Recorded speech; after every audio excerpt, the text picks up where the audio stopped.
Hey y'all, welcome back to my channel. In today's video, I'm going to be showing you guys how I install my clients' micro locks. So I just went in, freshly washed, conditioned, and prepped her hair. And now we're getting ready to get started with this micro lock install. So stay tuned, guys.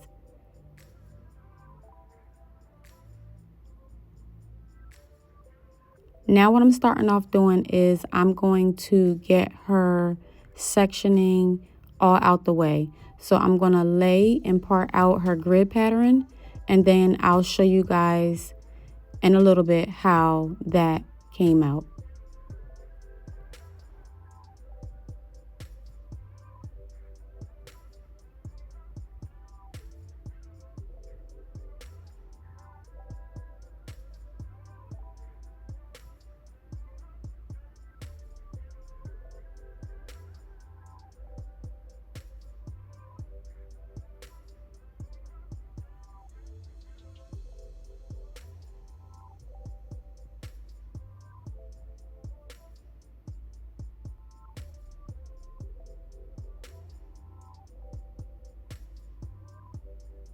As you're parting out your sections, just put each section into a Bantu knot and secure it with a rubber band so that you can get those sections out the way. And when you go to do your micro lock install, you can just bring one of those knots down at a time, and it makes the process so much easier and so much quicker.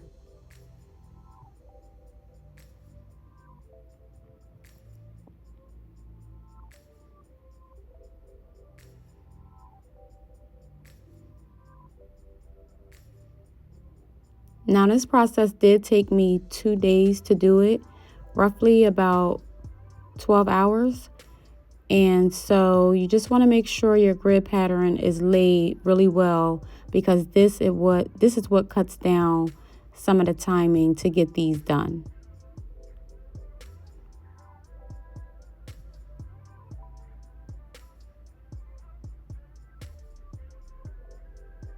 And just a pro tip, guys, you have to be able to look at your hair or your client's hair. If you're doing someone else's hair, you have to look at the fullness of the client's hair and determine how big and small the micro locks is going to be, because you got to think future. If you do them too small, they may fall out as the locks are locking over the years. So make sure you pay good attention to how big and how small you make your micro locks for future purposes. And this is my grid pattern.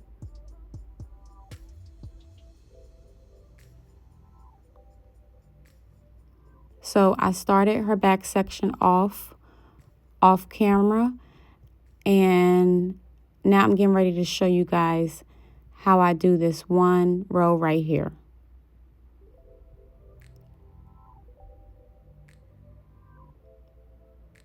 So in this block right here, I think I did 4 sections. And in each row, I think I did about 5 or 6 micro locks.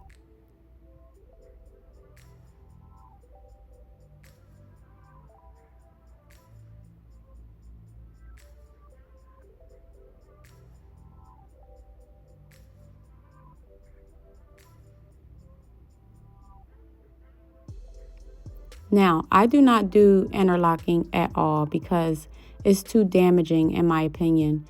And I care about healthy hair, healthy locks, so I do not do micro locks at all. And I don't recommend them either. So I like to start off my micro locks with a braid. I'll braid down about 3 times. And then those 3 strands I will combine into 2. And then I will start my 2-strand twist.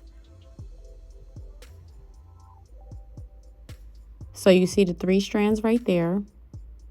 I'm going to add some lock gel to that and comb it through so that it can be nice and straight. And then I'm going to start my 2-strand twist.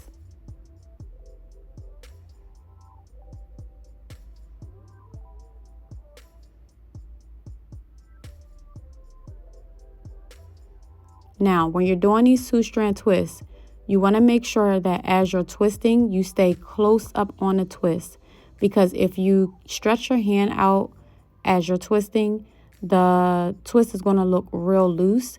You want a nice and tight rope twist. You want it to look like a rope. So as you're twisting, if you can see what I'm doing, I'm twisting in opposite directions, and I'm going to slow it down so that you guys can see it.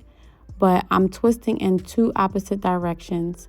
Both of my hands are going backwards and then around each other. So I'm twisting in two opposite directions, and that's what you want to do in order to get a nice tight rope twist.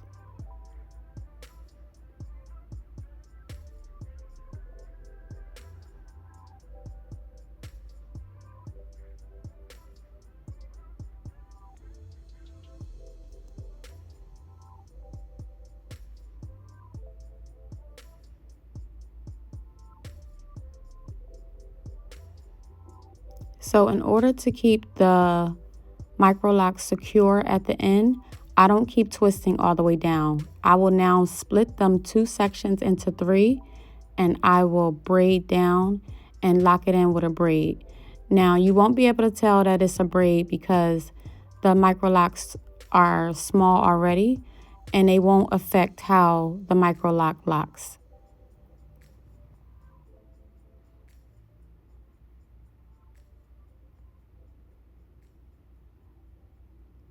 So once I get that all braided, I will go put a little bit more lock gel on it, and I will define that curl on the end, and that's how it looks. So now I'm just going to demonstrate it one more time for you guys. Again, I started off as a braid. Then I take those three sections and I make it into two. I apply my lock gel, comb it through to make sure the hair is nice and straight. And then I'll begin my rope twist, staying close up on the twist, not dragging it out to be loose. And then at the end, I take the two pieces of hair, and I will separate them into three parts and then finish off the braid.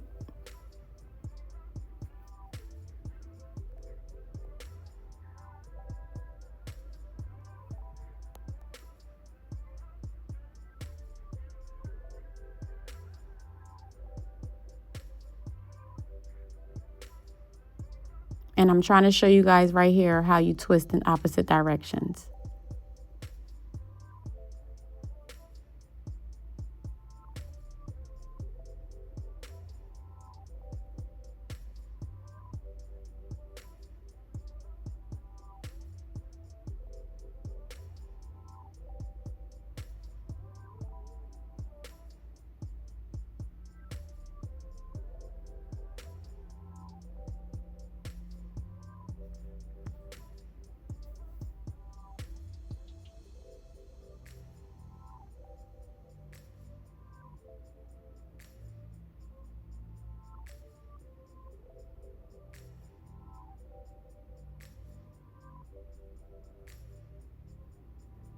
So guys, this is the next morning. I finished off about 6 of her blocks that I had left from the night before.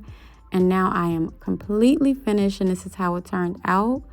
Now, I like to take the ends of her hair because it's a little bit frizzy.